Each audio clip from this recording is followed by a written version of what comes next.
Yeah, let's get going. Okay, cool. Good morning, everyone, and thank you for taking the time out this morning to join us. For those of you who don't already know me, my name is Daryl Fordham, and I am the CEO of Nolan's Audit SA.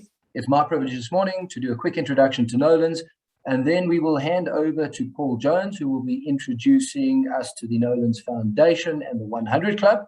Thereafter, Paul will hand over to Carl, who will give a brief introduction of himself and Serdar, and then we will get straight into today's topic, the 4 dangers that kill businesses and destroy value. Just in terms of the way the session will be run, Megan will be assisting us with Zoom and will be muting everyone so that we don't have any feedback and noises coming through during the session. If you have any questions for Carl, please type them in the chat box and then he will answer them at the end of the session. Before I hand it over to Paul, by way of a brief introduction, I'd like to tell you a little bit about Nolan's. We're a firm of not your ordinary auditors and offer our clients an integrated service, including audit, accounting, advisory, tax, and forensic services, whereby we are able to meet all your statutory compliance and business requirements. We also have Nolan's Capital and Nolan's Law as part of our service offering. So what makes Nolan's different and not ordinary? Well, it's what we call the power of and. Through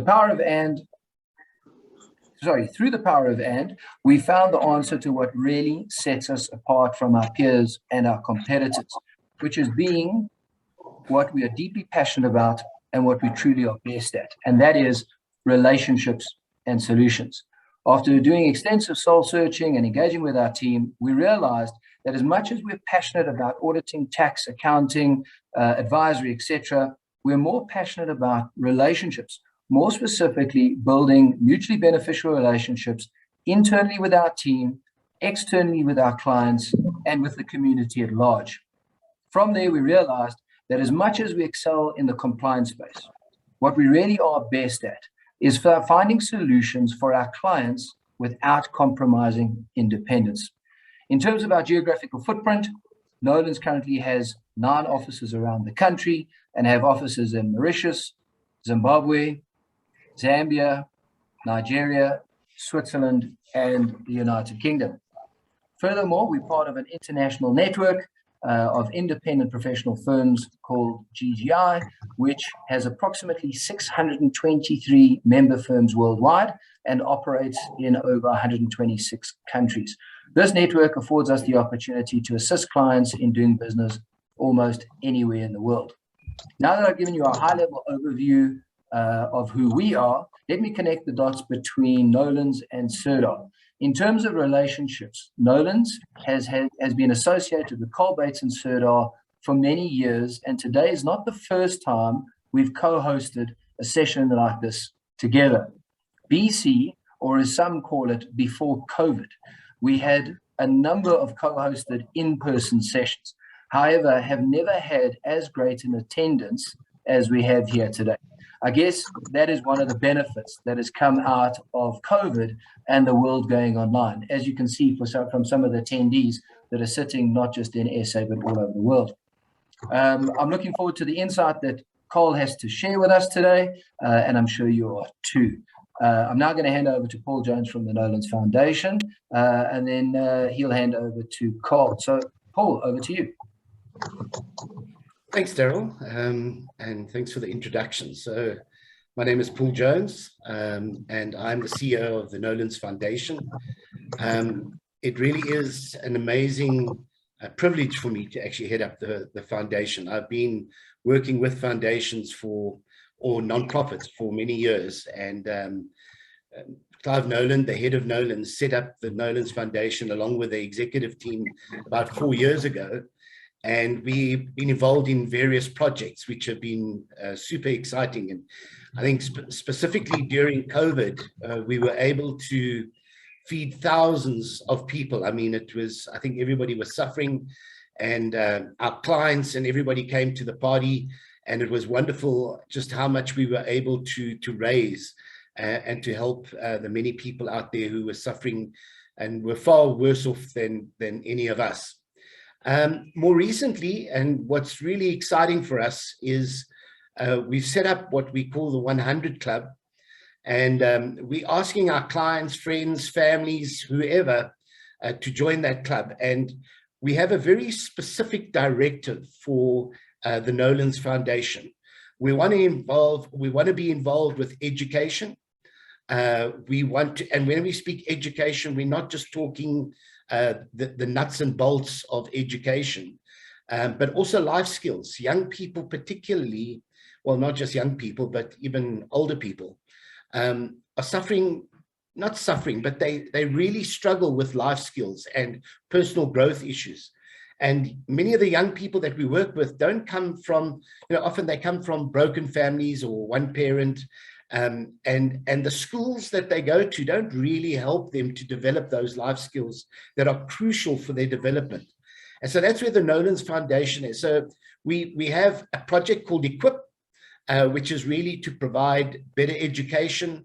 Some of our article clerks, we've been training them up to be coaches and to help coach kids in school and in university.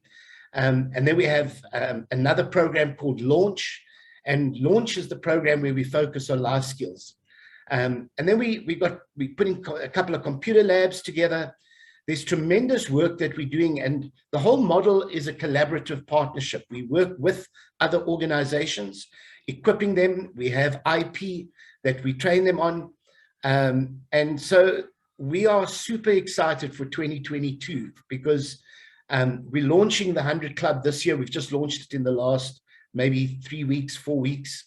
And we've already had a great uptake on that.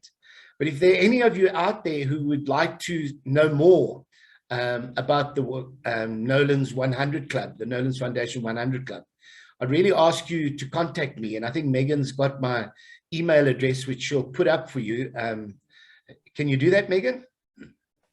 Yeah, sure thing. I'll put it up now, Paul.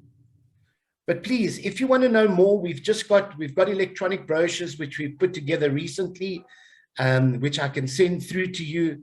But should you want to know how you can play a role in making a difference in the lives of the people, not just in South Africa, but in the many countries where we're working, we'd be only too happy to engage with you and fill you in more and let you know what projects you could maybe get involved with. So please feel free to contact us. So I see Megan has put out my email address. Please feel free to email me. I'd love to engage with you. Without further ado, it's my honor and privilege to hand over to Carl. Carl, thank you for being with us this morning, and really looking forward to your presentation. And thank you, Daryl, for this opportunity as well. So thank you, ladies and gentlemen. I appreciate it very much. Bye-bye. Thanks so much, Paul, and it's really awesome to hear the work that you're doing with the Nolan's 100 Club. It's the sort of activity we need to see in South Africa and across the continent. And it's great when businesses really understand the role that we have to play in wider society. And we all do that in our different ways. And I think that part of being in business and part of understanding our roles, the different hats we wear, is understanding the responsibility we have to our stakeholders and to the wider community. And I'm going to touch maybe a little bit on that as we talk through this morning. Before I get going, if you joined after I asked for people to put in the chat box the business that you're in or who you are, I'd really appreciate it if you could put a comment into the chat box. Who are you? What sort of business are you in? What's your role in the business? Gives me a little bit of a context of who's in the room. And as my wife says, I always deliver a better message when the room is full. Now, it's a little bit difficult in the context of a virtual room, which is clearly full, but I'm just seeing a whole lot of names. So would really appreciate it if you're engaged and want to get some value out of today. Thanks to Anthony from Sadar for having his video on, and Daryl. If you want to really get some value, more than you otherwise would, turn on your video and let's be engaged through the process. That way you can give me a funny look if you think what I'm talking is cuck. If you think there's some value in what I'm saying, you can give me a wave or give me a shout. Or put your thumb up, and we can have a little bit more of an interactive conversation. And as I say, it is correlated with the value you will get from the conversation. Lastly, before we get going, if any of you are technologically advanced, there are a couple who indicated just when we were setting up beforehand, claiming to be tech unsavvy individuals. Then if you are tech savvy and you're a tweeter, then during the conversation, if you want to put a comment on Twitter and tag myself or Sadar, you might have a question that we don't get to during the session or a comment that you want to shout out to everyone, please feel free to do so. And I put our handles in the chat box there so that you can use them. So what are we talking about today? We're having a conversation about this idea of the 4 dangers that kill businesses and destroy value. And this is like one of the closest topics when I talk about business to my heart. And it comes from coming from a family of businesses. And so I'm going to tell you a little bit of a story about my journey, the family that I grew up in. And one of the things that happened that really dictated the journey that I've been on in supporting businesses to grow and develop in South Africa, in Africa, and indeed around the world. And when I say that, I'm not talking about just being someone who is involved in business and has commentary and talks to people about business. I'm talking about active involvement in growing and developing businesses. One of the largest corporate transactions of 2021 in South Africa was a company that I chaired the board of for about 5 years. Just after finishing as chairman of the board, it was sold to a listed company, family business that grew multiple times during that period. And a great example of when you understand some of these concepts, how it can actually impact your business. And so I'm going to share a little bit of a story about where this comes from, the genesis of the conversation we're having this morning. I'm going to introduce you to Sadar and who we are, and then I'm going to take you through those 4 dangers. And for those of you who don't just like to listen, but like to read, at the end of the conversation, I'm going to give you something. It's a free gift that you can download and really dig into these 4 dangers in a little bit more depth. And for those of you who need repetition, you'll have an opportunity to download that and read again and get that repetition. So as I say, before I kick in to those 4 dangers, I'm just going to tell you a little story and then a bit of an introduction, and we'll go from there. And so at the moment, I'm over in New Zealand. I came back to New Zealand in January this year for a family wedding and got stuck here. Some of you might know that the New Zealand government has basically shut the borders, and if you go out, you shall not come back, which is an interesting context for someone running international businesses. So right now, myself and my wife, luckily enough, we brought our son with us as well, and the 3 of us are over in New Zealand and having a good time, but in an interesting context in this world of COVID, more disconnected from places like South Africa than we've been for a while. Thankfully, our rugby teams have been able to connect up. I'm not so sure about the last game, but the one before that was pretty good. So over here in New Zealand, I was born in New Zealand. I grew up in New Zealand and am a Kiwi through and through. And I was lucky enough when I was born to have 7 of my 8 great-grandparents alive. I'm lucky enough to still have 3 of my 4 grandparents, and they were all in business. They were what we would call craftsmen and craftswomen and different things from my grandmother was a florist, my grandfather was a greengrocer, my other grandfather was a butcher, my other great-grandfather was a builder. They were all in crafts. And I'm going to talk a little bit about this idea of craft as we go through. It's related to one of the dangers. But as I grew up, and grew up as a little bit of an upstart, as you can tell, it takes a little bit of being a bit of an upstart to stand on the stage and have conversations like this. I started looking at my dad's business, and he had a big plumbing firm, and I saw some things about the way he was running it, and they just didn't quite make sense to me. And I was very lucky that I went on to university at a young age, became a chartered accountant, and while I was at university, got the opportunity to play the role of being an independent director on a private hospital. And through this, got an understanding of what the role of boards, what the role of directors are, even in privately held and family businesses. And this sort of set off a really interesting understanding for me about my dad's business. See, my dad thought he was in a particular type of business. I'm going to talk about that type of business, as I say, a little bit later as we get to one of the dangers.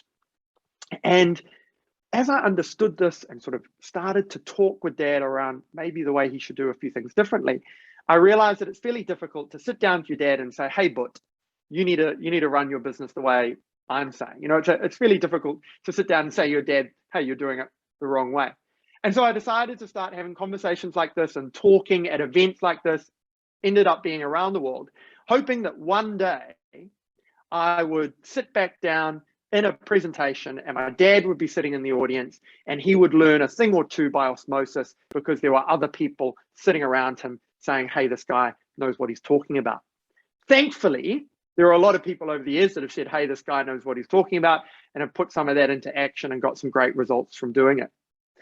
Unfortunately, I can remember the day my dad told me he was going to come along to my next seminar. We'd been on the jet ski out on the Wanganui River. If anyone's been to New Zealand, we're out on it's a big river. We've been out on the jet ski and we were taking the jet ski up onto the back of the trailer and parking it up on the trailer. And as I drove it up onto the trailer, which was obviously in the water, Dad said to me, you know that thing that you run, the next one of those things I'm going to come along to. And I said, okay, that's awesome, Dad. We'll see you there. The next day I hopped onto a plane and flew out to South Africa. At that stage, we were running some of these things in South Africa and landed in South Africa. And I was at a friend's wedding, a little bit of a side story. A friend of mine got married, her and her partner, or now husband, you know, very strong Afrikaans family. She spoke Afrikaans until she was, I think she was 21 or 22 when she learned English. She actually was an Olympian for South Africa.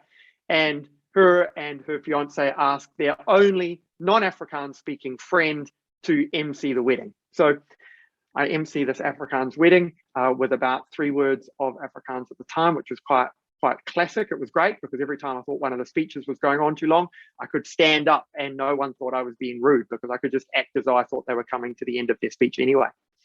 But during this wedding, unfortunately, I got a call from New Zealand. And the call was that my dad had had a stroke, which was on the Richter scale about a 9.5. And so today, my dad still can't talk properly and still can't walk properly. He was 51 at the time. Had about 50 plumbers in a plumbing firm in New Zealand. 50 plumbers in a plumbing firm anywhere in the world is a big plumbing firm. In New Zealand, it was about the 3rd or 4th largest plumbing firm in New Zealand at the time. Within 3 weeks, that business of 30 years was no more. And I will always look back and wonder how I could have got Dad to hear this message earlier in the journey than clearly he did. And I hope that the journey that we've been on as an organization and as an individual to help people understand some of these dangers about business and change the way they're running their businesses as a result wasn't in vain, and that you're going to take something from today for your business. And so what I'm really pleased to be able to share in that context, though, is that there have been many stories that have come from the learnings that I saw in my dad's business and I saw in other businesses as we went on. And one of those is our host today, Daryl. And Daryl and I have known each other for over 10 years. We've had an enduring partnership, if I can steal that phrase from Daryl and the team at Nolan's. Daryl actually attended that thing that I was referring to about 10 years ago, actually. And as a result, changed the way he was doing some things at Nolan's in Johannesburg. And I'm sure he will share that with you over a glass of wine or two in the appropriate company. But the thing is, the relationships take time. And we at Sadar, all of us at Sadar, Anthony Swart, our managing partner in Johannesburg, and the team are really pleased to be involved again with Nolan's in this virtual format, having the opportunity to have this conversation with you today and share these insights. And Daryl, I just want to say thanks for all of the support you've given me through the good times and the bad in South Africa over the years, and the opportunities that you've provided for businesses like the people on this call today to get an insight to the things that can actually fundamentally change the trajectory of business. So With all of that in mind, you might be wondering, well, who is this guy, Carl, and what is this organization, Sabotage? So Sabotage is an organization that leads boards, and through leading boards, grows business. We provide an integrated boardroom solution through guiding, appointing, guide, appoint, and educate, making Sabotage the invested partner in the boardroom on the African continent. We work with boards to navigate and support them through really understanding how to improve boardroom performance by providing the right advisory and professional services fundamentally changes the trajectory of business. And for anyone interested in understanding some more about the role a board can play, you're at the right place, because at the essence of the conversation that I'm having with you today is a choice that you actually have to make as a business person, that my dad didn't make or didn't make consciously about the game you're playing.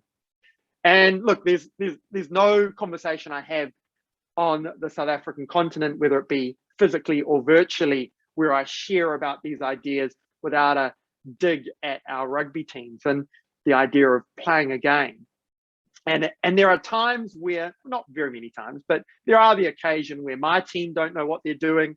There are many occasions, of course, where your team have no idea what they're doing. But the point is that regardless of your view of our respective teams, everyone understands, or we think they understand the rules, unless it's an Australian ref, and then we always wonder whether or not they do understand the rules. The point is we understand that a game has a set of rules. And one of the things about the conversation we're going to be having today is about actually saying to you, well, what are the game rules for the journey that you're going on? And even a step more than that, do you understand the game that you're playing? So let's dive straight into it and get an understanding of what that first danger is. And that first danger is letting your personal agenda sabotage business growth. Now, I'm the first to acknowledge that great business people, great entrepreneurs, people who truly understand what it takes to succeed in business need to have some level of personal self-belief, some level of confidence, some level of understanding of the journey that they're going on and the business that they're in. And if you don't have confidence in yourself, in the journey of business, then you're going to be in trouble. But there's an interesting point in the journey where you shift from this idea of confidence and belief in yourself to actually sabotaging the idea of business growth and sabotaging your own business's growth. And so this really comes from sort of language like, I'm too smart to fail. I'm too smart to take advice. I'm too smart to listen to others. This idea of inflated self-confidence blocks any real and sustainable business success. Now, before you say to me, Carl, this isn't me. Say, no. I get that this happens to other people. This doesn't happen to me.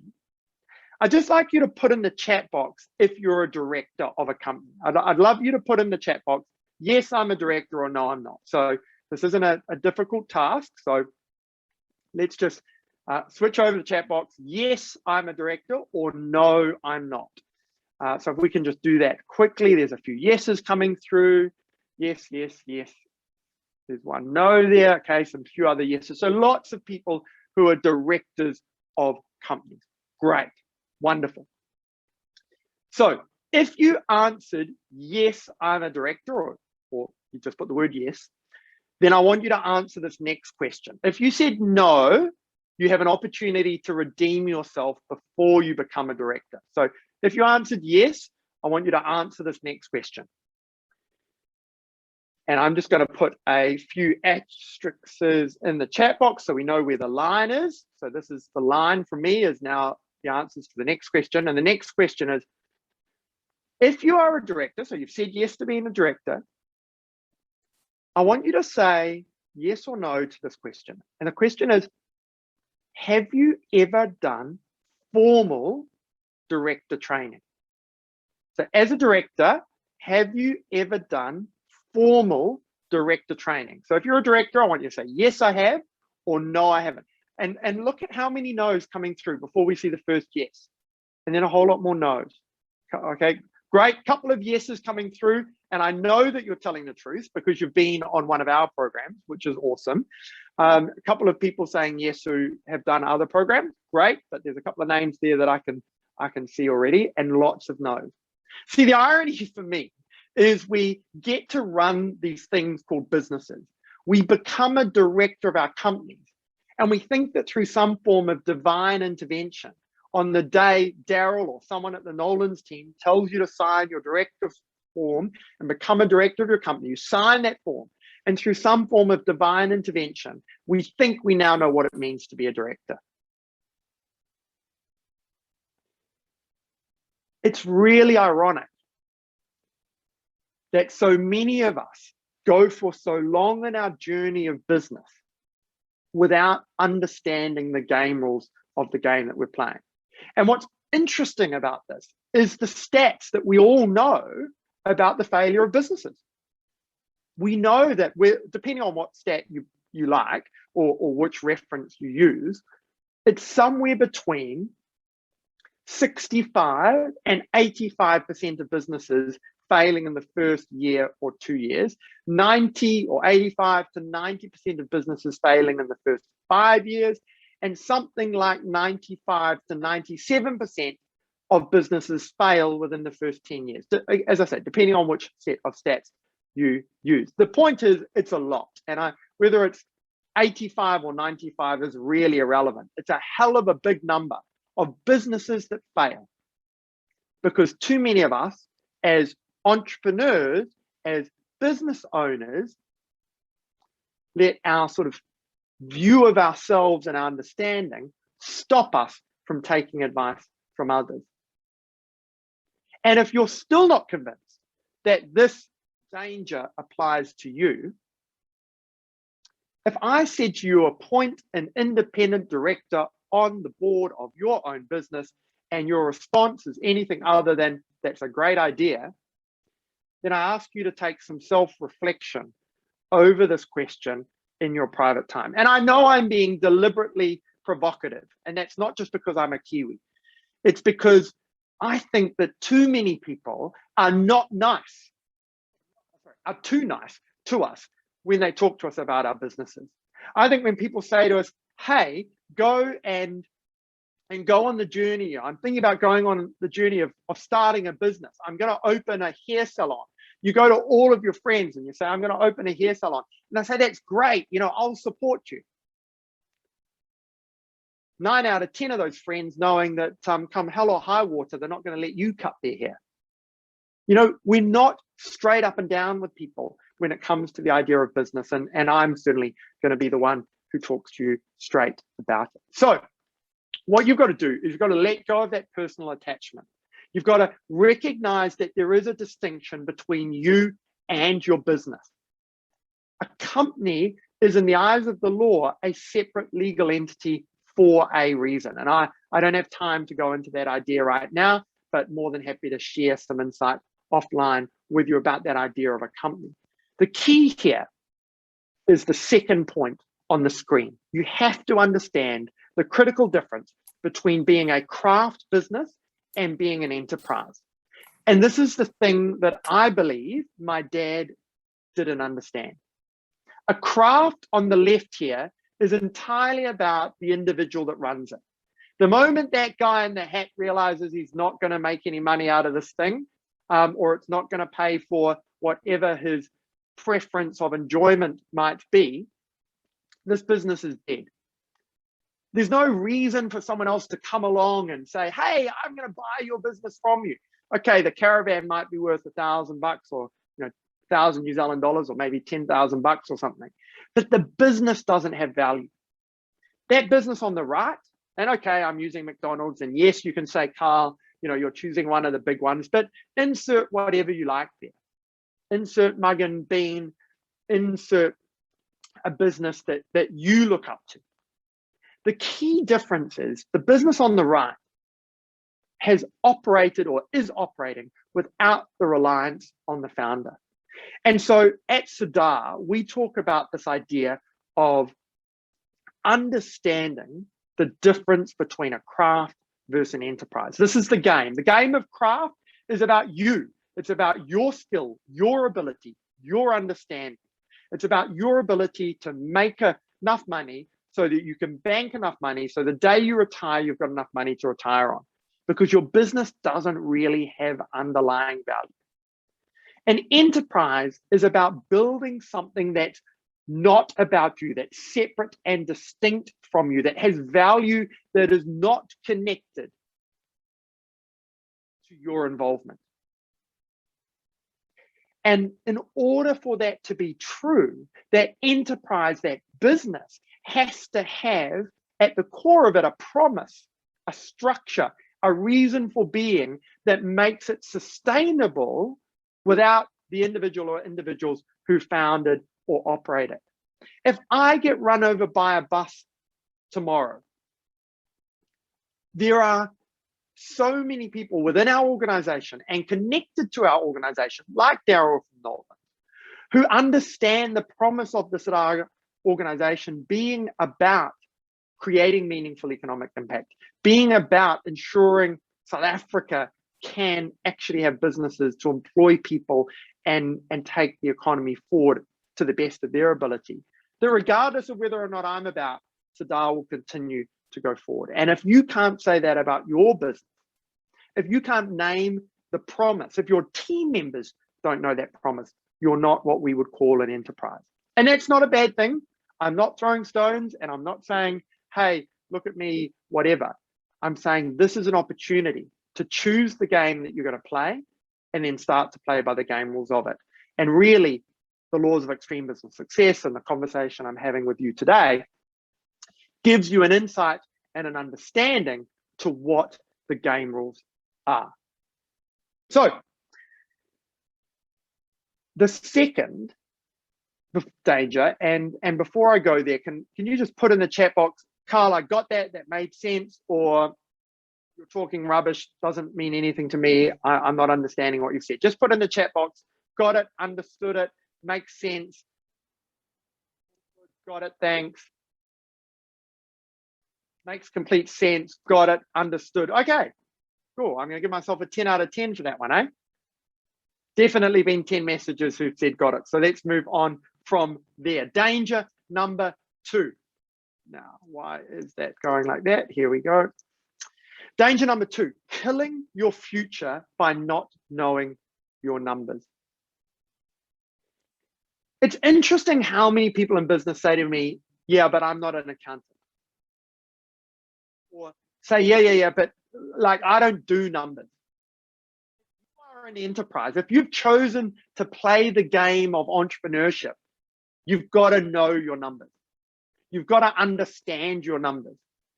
Sitting down with Daryl and the Nolan's team shouldn't be a painful experience, which of course it isn't, because it's Daryl and Nolan's team. But shouldn't be that experience you're doing once a year to tick a box and pay your taxes. Knowing your numbers is critical to your success as a business and as an entrepreneur. And it amazes me how many people don't think they need to know their numbers in their own business. And you might be sitting there going, Carl, I know the numbers in my business. Cool. If we were in a live room, I would get everyone who owns rental property to stand up. And I would say to everyone who owns rental property, I would say, stay standing up. And so visualize this happening, because you're going to be able to understand the numbers and you'll get this. So just visualize. At the moment, we've got 120 odd people in the room. So imagine 100 people standing up, because there's a high correlation between people who own businesses and people who own or have owned rental property around the world. So imagine 100 people right now standing up. People stand up. And I say to those 100 people who have owned or own rental property, stay standing up if you know how much you paid for it. 99 of them stay standing up. And then I say to those 99, stay standing up if you know how much your rent is a month that you're receiving, and if you know the interest rate you're paying on the bond or on the mortgage. And about 95 of those 99 people stay standing up. My simple point is, if you own rental property or have owned rental property, you know your numbers. You know what you paid for it. You know what your mortgage is. You know what your interest rate is. Then I tell everyone to sit down, so you can imagine for a moment a room full of people sitting down again. And then I say to this room full of people, and all of you are, or a lot of you are business owners, you're directors, you're entrepreneurs. I say, stand up if you know the value of your business today, last month or two, and you know the return you're getting on your investment in your own business. And by return, I don't mean your salary, and I don't mean the profitability of your business. I mean the return you're getting on your investment in your own business. And about 10 people stand up. Because there's this interesting thing as business owners in the way we treat our investment in our own business versus the way we treat an investment in something like a rental property. And that is, we treat the rental property as an investment, whereas we treat our own business differently. And so the challenge to you as a business owner, or as someone who's on the call supporting business owners or wanting to go on the journey of becoming a business owner, is you've got to understand your numbers. And by your numbers, I don't mean the sale price for your product or the wages you pay your team. I mean, what is this investment you've made, either in cash or in time or in resources into your business? What is that investment and what return are you getting on it? Being too close to your business and believing so strongly in its potential leads to a blurred reality. And so many of us in our own businesses treat our businesses differently because we're trying to justify the continuation of their existence. We're trying to justify why we should continue to put money into it. In the middle of COVID last year, one of the tragedies of COVID, and it happened here in New Zealand again the other week. Some of you might know that Auckland, the largest city in New Zealand, has been in lockdown for 74 or 75 days. We've got about 100 cases of COVID a day, and the New Zealand government thinks it's appropriate to continue to keep them in lockdown. And there was a hairdresser there the other day who said she'd borrowed 100,000 rands to pay the wages of her team because she couldn't be open. And my heart sank. I don't know this hairdresser. I've never met her. I've never been in her salon. I've got no idea who she is. But the accounting brain in me, I'm a chartered accountant by background, as you know, as well, went, she's never going to get that money back. And I think that there are so many people who through COVID made emotive decisions that are going to cost them for a very long time to come. And I'm not suggesting that we did the right or the wrong thing in COVID, but I think it's an interesting example of how so often in our businesses, we don't face the reality, or as they say, I'm probably dating myself in my age bracket here, face the music, for anyone who used to watch or knows that show. And so what's the escape route? How do you get out of this position? Well, you apply what we call the law of shareholder wealth creation. The law of shareholder wealth creation comes from my book, The Laws of Extreme Business Success. And it says you have to treat your investment in your own business exactly the same way you would treat an investment in any other business, in any other company. And in the book, it actually goes a little bit further than this, a little bit more blunt, if you'd like, a little bit more direct.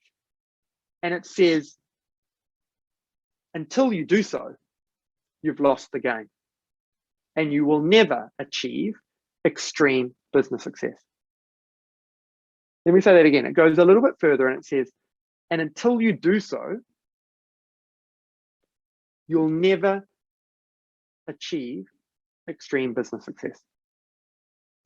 Even Elon Musk understands this. When the share price of Tesla was going through the roof last week, he tweeted, he was watching his numbers, and he said, guys, this Hertz deal hasn't had the same impact that maybe you think it does, and the share price dropped back to arguably a more appropriate level. I'm not an investment analyst, so I'm not commenting on the valuation.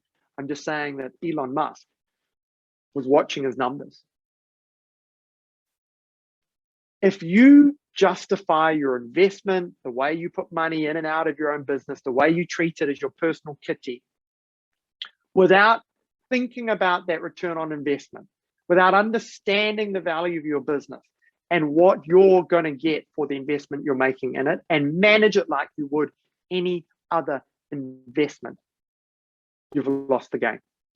And you'll never achieve this thing we call extreme business success.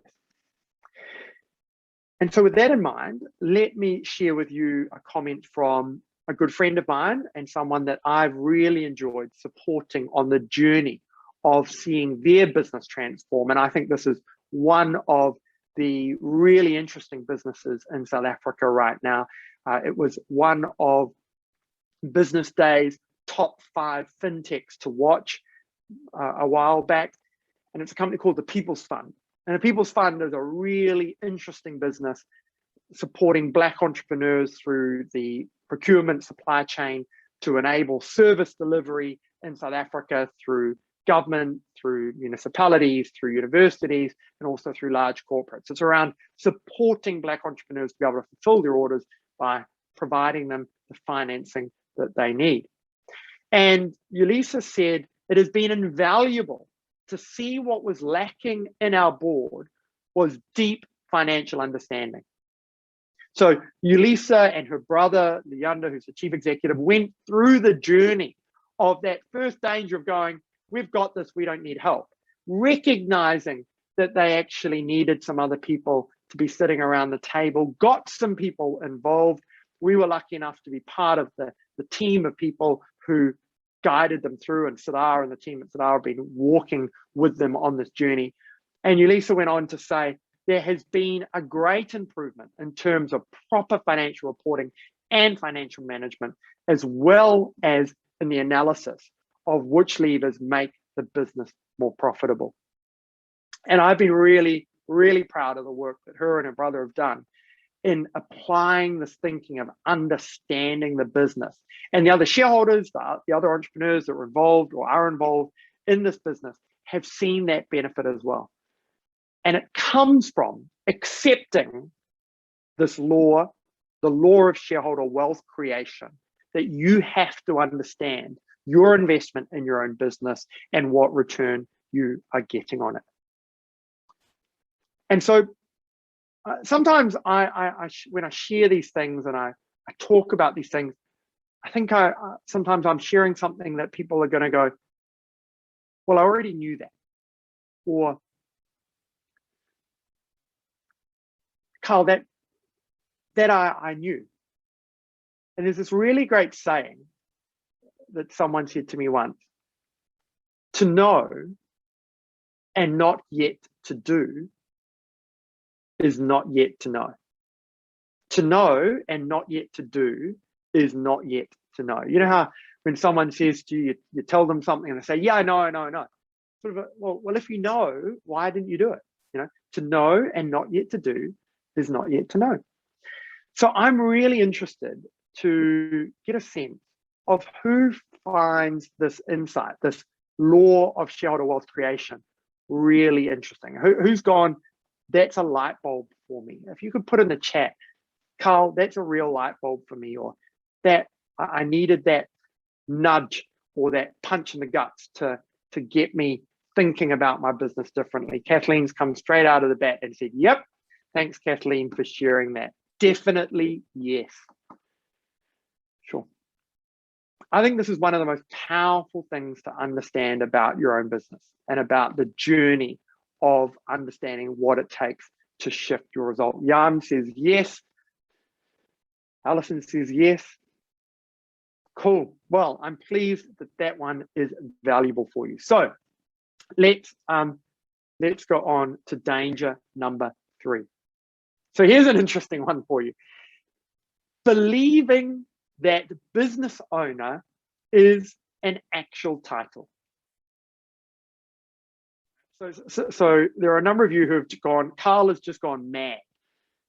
Business owner, everyone calls themselves a business owner. Like, I'm a business owner. I own my business. Even Daryl, when I first had this conversation with him, was like, no, but hold on a minute, Carl. We need to go through this again. I own my company. Business owner is slang that you and I use to justify the way in which we run our own businesses. It's my business, therefore I can. I'm a business owner, therefore.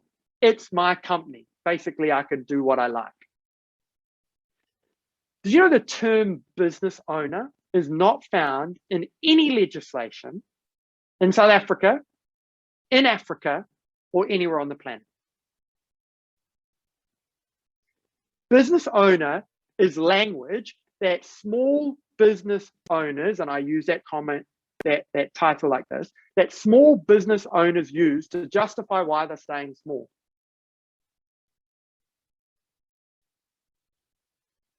You might own 100% of the shares in your company. Own. But you don't own the shares in your company. And I know this is getting a little bit technical, and some of you are going to be arguing with me on this already, but I want you to hear me here, and I want you to understand the essence of what I'm saying around creating the distinction and accepting the distinction between you and your business. If you owned shares, you would be called a share owner. If you were a business owner, the legislation would refer to you as a business owner. A shareholder, and some of you are going to get clever here, and I can see the accountants in the room, Romy, saying, yeah, but we've also got members. Well, members are just another form of shareholders in the context of South African law now, and we understand that you can't open a new member company. You can open a company. Obviously, non-profit companies are a slightly different context here. We're talking about companies in the context of private and public business. A shareholder is a holder of a bundle of rights. So all you have as a shareholder is a bundle of rights. You have the right to receive a dividend. You have the right to determine who's the director of the business. You have the right to liquidate the company if it's not performing. You have a bundle of rights. And the moment you create the distinction in your own mind between being the chief executive of the business responsible for doing a job and being the shareholder of the business holding a bundle of rights and thinking about your investment and your return on investment, until you do that, again, you lose the game. And so this is really important to understand, first of all, that the business owner is not an actual title. And second of all, that there are a number of titles that we do have that we need to understand the distinction for. But those of us who call ourselves a business owner often say things like, I do everything around here. This is my business. It's my money. Look, I have been guilty, regularly guilty, of saying that in my own business. This is something we fall into as entrepreneurs, as business owners. I'm not saying we're perfect. I'm certainly not perfect when it comes to this. There's an emotional connection we have as business owners, inverted commas, with the money that we've invested in our businesses. It's my money. I'm the one with all the risk. The challenge with that statement, the challenge with that emotion, that's where your decisions start to go wrong. It's reasonably well known that I'm in business with my mum. My mum and I started our businesses out together when I left university. And one of our businesses is a property business. And we have a portfolio of residential rental property over throughout New Zealand and in South Africa. And one of the things that we did very early on in the journey is I had a rule. Anything my mum said she wouldn't live in, I would buy. Basically, that meant that the numbers would stack up. I'd be able to do it up and make it an appropriate living space, and we would be able to make some money out of it.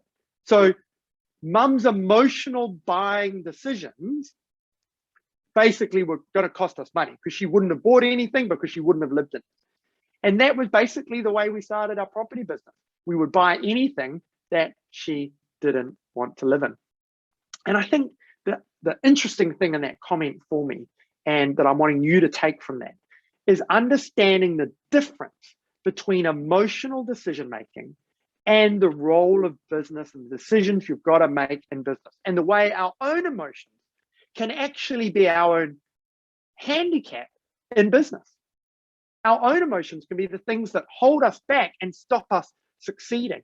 And just because we are the business owner doesn't mean we know what's best.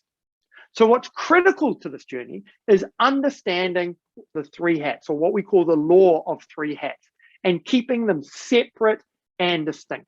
Now, this is the crux of the conversation, of the journey of growing business. This is at the core of what successful businesses do. This is at the core of what Discovery did when it was established. When Discovery was established in South Africa, before they even had a dollar of revenue, a rand of revenue, they understood the difference between the shareholder, the director, and the manager. Adrian Gore had shareholders. He had appointed a board of directors, and there were managers responsible for turning the idea into reality. Microsoft had an independent director when they were operating out of a garage. Virgin had non-executive directors when they were working out of a student flat in a basement in London. Understanding the distinction between your role as a shareholder, your role as a director, and your role as a manager, and keeping them separate and distinct. And if you want to underline the words on your page, keeping them separate and distinct. The challenge is, if you're the only person in your business that wears all three of these hats, you transition from one to the other without even thinking about it. Comes in and says, hey, we need some money to pay the supplier. You jump onto your FNB banking page, or your Investec, or your Standard Bank, wherever you are, and you transfer some money from your personal bank account into the business's bank account without even thinking about it. No, because I've done it. And we mix these hats. We don't stop. We're not forced to stop and go, hold on a minute, is this in the right interest of the business? Are we enabling this business to continue to just do what is sucking up shareholder value by doing this? Or are we having a tough conversation with management? The only way to keep the three hats of shareholder, director, and manager separate and distinct is to have people sitting around the board table who only wear the hat of a director, whose only interest is doing what is right for the company. And so there are people who have understood this. Sunil Mohanani is a good friend and a long-standing client of Sadar on the African continent. And he is generation 2 in a multi-generational family business. And he said one of the most important tasks was helping us to separate operational and strategic issues. This allowed the management team concentrate on the operational elements of the business, while the board has become end goal driven, focusing on strategic outputs. And they have had a great year in among everything that is going on around the world. In your business, whether or not you have an independent non-executive director, a board of directors that includes more than just yourself, your husband or wife, your significant other, or your business partner, that include people who are only there to have the tough conversation around what's needing to happen, and also to tell you when to put your foot on the accelerator more, because often it is other people who can see the opportunity that your business has that you can't. It's not just about being a handbrake to say, stop, doing these things. It's not just about being a handbrake to stop the business from working, from happening. That's not the role of a board. The role of a board is to slow down a business that's not performing, to get it right, and to speed up a business that has opportunity, and to make sure it makes hay while the sun shines. And so the decision, as I say, about whether or not you have that board is not about where you're at today. It's about where you're wanting to go. It's about first deciding that I don't want to be a craft. I don't want to have a business that's just about me. I don't want to have a business that if I have a stroke like Carl's dad, dies because of me. And ironically, unfortunately, Dad's 2IC had a heart attack a couple of weeks ago and passed away. He'd worked for Dad for 30 years before going out on his own after Dad's business failed.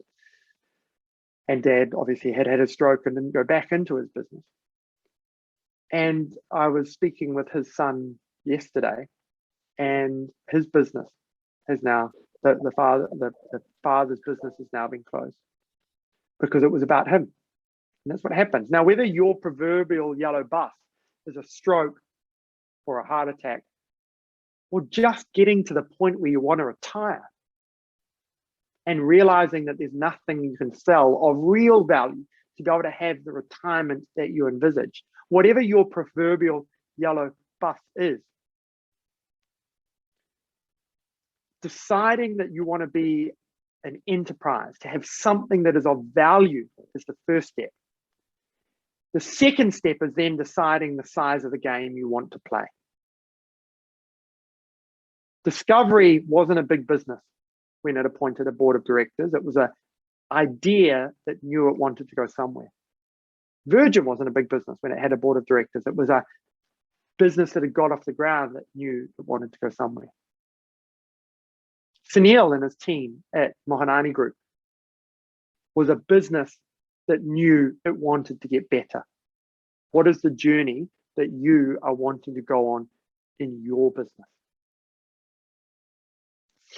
And so with that in mind, and I've spoken a little bit about this idea already, but I'll take you into the danger because it's really relevant. Danger number 4 is trying to climb alone. Now, I don't know about you, but I look at this guy in this photo and I think he's an idiot. Now, that's because I don't have the skill he does to do that. He clearly knows what he's doing. He's been there. He's done that. But there's definitely someone else around because someone took this photo. So he didn't go and climb alone. And I think too many of us in the context of business try and climb alone. We want to get to the top of the mountain. We want to be successful. We want our business to be successful. We want to prove something in our industry. We want to deliver an outcome. We want to deliver on our promise. And we try and get there. We don't think we need other people sitting around the table giving us advice and direction. And for any one of you who still thinks danger number 1 was wrong, if you're not willing to have those people sit around that table and guide you, direct you, then maybe danger number 1 is correct for you as well. So this idea of climbing alone, wanting to do everything in your business yourself and thinking that you can do it best. Now, again, I fall into this trap all the time. I have to remind myself that as a leader in an organization, if I'm not willing to let go and let people do things their way, we're not going to get to the top of the mountain. We're not going to be able to impact the number of businesses we otherwise could on this continent. If I want it done all my way, I want a decent amount done my way, but I want it done all my way, and thinking that I can do it best. How many of you are caught by this danger, who are struggling to let go, who don't want to let someone else in your boardroom because you think that you know everything there is to know about your business? And it's ironic, really, that we think we know everything there is to know about our business. We seem to think that because we're a plumber, we know how to run a plumbing firm. Because we're a baker, we think we know how to run a bakery. Because we're an accountant, we think we know how to run an accounting firm. I had to say that one for you, Darryl. And because we're a politician, we think we know how to run a country, but that's an entirely different story. The context of the conversation today is, yes, you might be a great plumber, but being and leading a business is a very different thing. When you grow things like your cash flow, your number of people, that's human resources. You grow marketing, you grow IT. All of these things are parts of delivering on what it is your business, your enterprise is there to deliver. And you've got to accept, if you want to succeed, if you want to reach the summit. And again, remember, you can go right back to the beginning of today's conversation. I'm allowing you to choose the journey that you want to go on. And if you want to go on the game of craftsmanship, you're welcome to. And there's nothing wrong with that game. It's just a different game with a different outcome. But if you want to go on the journey of enterprise, then you've got to understand that these are the game rules of enterprise. The Companies Act doesn't say a company is governed by a board of directors. Let me say that again for those of you who might not have caught that. The Companies Act doesn't say a company is governed by a board of directors, singular. The Companies Act says a company is governed by a board of directors, plural. Who is your board of directors? And so the escape route to delivering, achieving what we call extreme business success is creating a high-performing board with independent directors to create that distinction between shareholder, director, and manager, and to go on the journey like Gavin did from African corporate cleaning, where we were doing everything ourselves, he says, always dealing with the urgent stuff, and we're too tired to be doing more. We were the bottleneck, Gavin said. He said, by appointing non-executive directors, we were able to focus on what they were best at and enjoy a massive turnaround in the business. And the details, you can download this case study from our website, where the numbers are actually there, because it's easy to say something went 50-fold by going from 1 Rand to 50 Rand. He didn't go from 1 Rand to 50 Rand. He went from a lot more Rands to a huge number of Rands. And as I say, the case study is on our website. Profits leapt almost 50-fold, turnover increased 44%, and Gavin then started working just 30 hours a week compared to 50 previously. The journey of having a board of directors is not something you do when you get there. It's something you do in order to reach the summit of extreme business success. And so with that in mind, I'm going to share with you these 4 stages to escape and to scale and to maximize your shareholder wealth. And then I'm going to take the opportunity for a number of questions before I share with you a final opportunity to, as I shared with you earlier, download an ebook and have the opportunity to read this in some more depth, get some of those other stories and insights, and hopefully start to go on your own journey of implementing these insights in your business in order for you to scale and maximize your shareholder wealth creation. And so the first is to decide to wear the 3 separate hats in relation to your investment in your own business. The hat of a shareholder, the hat of a director, and indeed the hat of a manager, and understand what those hats are, keep them separate and distinct. The second is to appoint a board with independent non-executive directors. Now, when I say that, you might go, yeah, but we're not a listed company. We don't need an independent director like a listed company. I know you're not a listed company, and I'm not expecting you to appoint a director like a listed company. I'm expecting you to appoint a director relevant to the age and stage and context of your own business. And so in your journey of building and growing and developing appoint a board with independent directors relevant to the age and stage of your business. And obviously, we at the Sabotage team are more than happy to support you on that journey. Implement a process that ensures your new board operates as a high performance one. So many of us, and here's another danger I'll give you for free. So many of us listen to a conversation like this, and we get this, and we go, Carl, I understand. I need to have a director in my business. I've got the message loud and clear. You jump off this call, you pick up your cell phone, because we no longer have Rolodex, although I know a number of people on this call either remember theirs or still have them. Anthony, looking at you.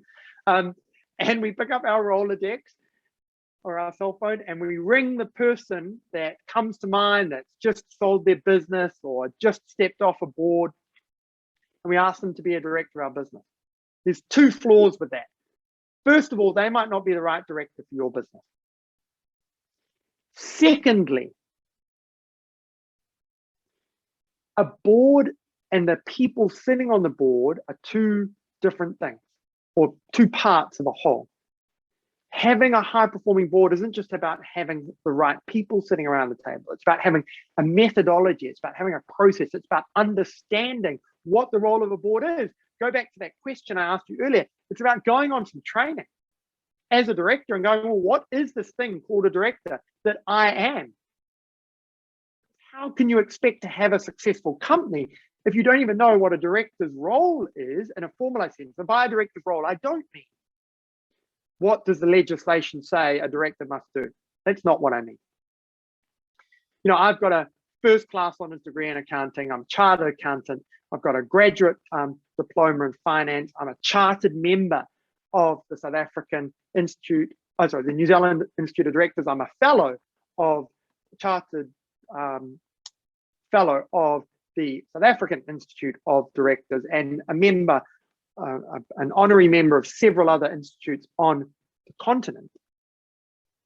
And no one in my learning journey, I tell you that because no one in the learning journey to get there, at university, to become a CA, to become a chartered member of an institute, no one sat me down and said, Carl, this is the conversation you have to have in your privately held family business boardroom. No one sat me down and said, when you go to an AGM, this is the question you ask. And so you've got to ensure your board process is a high performance one. And then lastly, step into a new way of leading and understanding that implementing a board is not a program, it's a process. Don't step into this journey thinking that you're going on a 12-month program, and once you've done it, you can go back to the way that you're running your business before. It's a little bit like when you implemented Xero or an online accounting software into your business. When you moved from Excel to Xero, you don't go back to Excel. Running and having a high-performing board in your business is a process that is part of the way you run your business henceforth, if you want to achieve a thing we call extreme business success.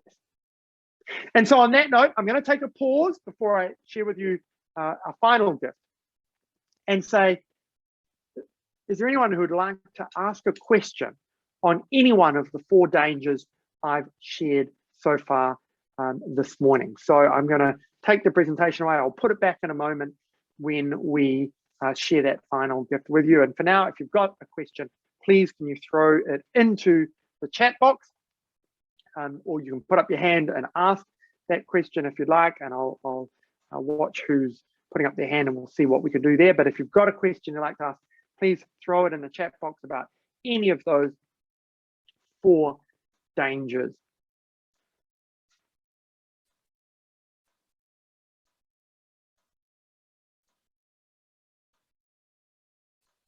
Sure. So there's no questions. What I'd like you to share in the inbox, I'd like you to share what was your biggest insight this morning? What's the biggest takeaway for you from these 4 dangers? So there is a question which I'll answer while you're putting in what those 4, what that biggest insight was for you. And the question is, any tips on finding the correct directors? Yeah, there are some really important things in the journey of finding good directors. First of all, is understand who's sitting around the table already.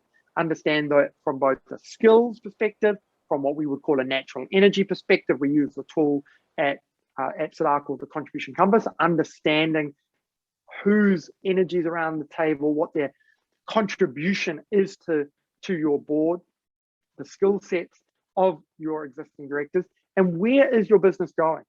What is important for the scaling journey that your organization, your business is going on? And that's something that at SADA we work with all the time, is helping people to understand the right type of directors to sit around their board in order to grow their business. KK, there's a question from you. If Megan, if you can unmute KK, and I'll get KK to ask his question. Thanks, Carl. Can you hear me? Can indeed. Thank you. So based on the, the 4 dangers you mentioned, I would have thought that the recent disruptions that, that I think are very obvious that took place since last year would have changed a lot of business people's perception around their abilities, their understandings, their capabilities. And I'm getting the impression that things may have changed temporarily. However, we've reverted back to thinking, we are the Superman and the Superwoman of running our own businesses, and we know what we're doing. What is your sentiments on whether that's changed or not? Where are people? Are people realizing that they didn't know what to do around disruptions, and therefore they probably don't know what to do to further drive their businesses to growth going forward? Yeah. Thank you. So that a great question, KK, and one that I'm laughing because I'm thinking about the way we responded during COVID-19 right back in March last year. And my wife constantly reminds me, no, that's a bit unfair, but she has reminded me on the occasion that she booked a birthday party for a birthday weekend away in the middle of March last year. I landed back from Australia. We went off to this weekend away, and all I could tell her was that I was too late and too slow. I'd landed back from Australia. COVID was starting to hit this side of the world, and we'd missed the boat. And we hadn't even been talking about lockdowns in South Africa at this point. And I spent the whole birthday weekend worried about the fact that I'd missed the boat. We weren't responding to COVID-19 fast enough.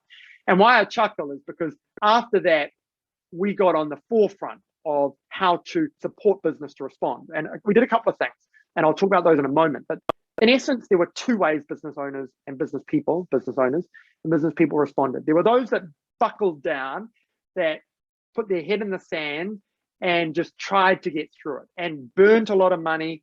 A lot of businesses failed. There's a great organization in South Africa called Cobra that is working with businesses that have got themselves into that position. And then there were those businesses that reached out and worked together and crossed businesses that were competitors, that worked with their competition to get through.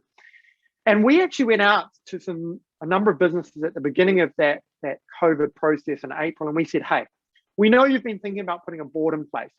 We will give you directors for the first, I can't remember if it was 3 or 4 or 5 months. We'll give you directors for free. You've got to pay for the base process that they were already engaged for, but we'll give you directors for free to support you through this, because we are convinced that by doing that, your business will get through this. And it was really interesting to look back on those businesses and see that all of those ones we gave these boards to survived COVID and thrived. And some of those had their best years ever. And some of those other businesses that said, no, we'll do, we're fine, have struggled, and several of them that I'm aware of have failed. And I do think that human psyche is short term. We forget these things. We're quick to forget the pain. It's ingrained in the way the human body manages our life. When we get hurt, we like to get rid of that pain quickly, because physical pain, particularly, and emotional pain, because we don't want to live life with that, right? So, KK, I think you're right. I think many people have forgotten that actually working with others is the better way to get through all of this. Thank you for the question. And there are some others, and I'll let Megan answer a couple of those about the process. Reminder on separating duties hats, we get immersed. Oh, so here are the feedbacks of what people got. So this is really cool. So we get very immersed in our businesses, and these distinctions are often overlooked and forgotten. Insight, don't wait until my business is big enough for independent directors, get in place now, so important. Confirmation of the different roles and hats, the 3 hats. So thank you to everyone. Please keep posting there if you've got your key insight. I really would like you to share that. What I'm going to do, and I'm going to ask one of my team to post for you, is, or I think it's coming out in an email we're going to share with you after this, if I'm correct actually, is we're going to share with you this ebook called The 4 Dangers That Kill Businesses and Destroy Value. For those of you who have put 2 and 2 together, today's presentation was based on this ebook, and you're going to be able to download this ebook and read a little bit more about what's behind what I've shared with you today. For those of you who like to read and like that reference point, for those of you who like to remind yourselves and want that repetition, download the ebook, have a bit of a read and a bit of an insight. And if you want to watch, there's a video that flows on from that as well, where I talk a little bit more about how these have impacted the performance of some businesses that we've worked with around the world to enable them to succeed by understanding these 4 dangers. Jenny, you've got your hand up. Oh, no, okay. I'm sorry, Paul, there is 2 more questions in the chat box from you, one from Jason and one from Roy. Okay, I will answer those 2 as the last questions, and then I'm going to hand over back to Daryl to round off. So Roy's is, please expand on the difference between program and process. Okay, so Roy, great question. Concept there is a program you would put in place for a period of time, and then a program finishes, like a 11-month program or a 12-month program. You do a program, whereas a process is something you integrate into the way you run your business. And the point I'm making is, when you integrate a board into the way you run your business, it's not a program that you do for a period of time and then turn off and go back to the way you used to do things. It is a process that is part of the way you run your business in order to scale and grow. And then the second question is from Jason. Is there a difference in my mind between a board of directors versus advice partners? Absolutely. Brilliant question. Thank you for that one. It is a great way to end the session. There is a fundamental difference between directors and advice partners or advisory boards. First of all, the idea that having an advisory board to limit liability just doesn't stand up in the eyes of the law, because a director or an officer in the context of South African law is not someone who is registered with CIPC. An officer is someone who has influence over the decision making. So you tell me, if you sit down with an advisory board once every month for 12 months and that business gets liquidated, the advisory board go up in front of the judge and try and convince the judge that it is, as an advisory board, they didn't have influence over the mind of the entrepreneur, having sat with that entrepreneur every month for the last 12 months or every quarter for the last 12 months prior to it going under. It boggles my mind that intelligent business people think that an advisory board actually holds water in the legal structures that we operate in. Secondly, when you ask for my advice is free and it has no consequence. As a director, when I give you my view, and as a board, we make a decision, I'm liable for that. And it doesn't matter what you say around how invested advisory directors are and advisory boards are, and yes, they will tell you the same thing. No, they won't. I've been doing this for over 20 years. At my age, there is no one else in the world that has worked as an independent director for as much of their career as I have. Who has worked as many boards, advisory boards, and independent boards around the world as I have. And I say that just to say to you, please, with my hand on my heart, if you're going to go down this road, do it properly, because the value that you get from having a true board versus an advisory board is just chalk and cheese. And on that note, Daryl, I'm throwing the ball back to you, and I know that as a good South African, you'll catch it.